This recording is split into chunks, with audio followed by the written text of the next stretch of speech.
What's up guys, in today's video I'm gonna show you how to install Surfshark VPN on PC. So the first thing that we have to do is to hop on any browser that you use, and here on Google we're gonna write Surfshark Dowland, like so. Then what we are going to do is to click on Dowland, a VPN for Windows PC and laptop from Surfshark.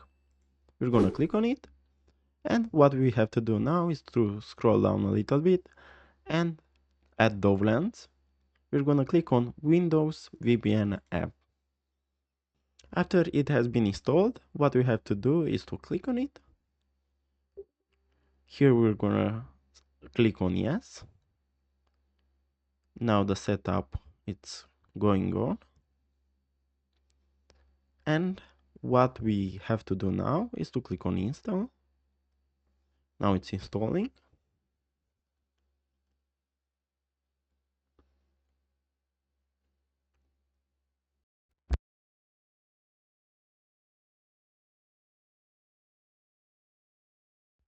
And now we're gonna click on finish.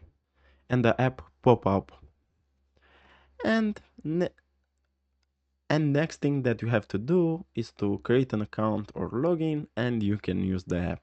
So guys, this was the tutorial. Thanks for watching, and don't forget to like and subscribe to the channel. Bye bye.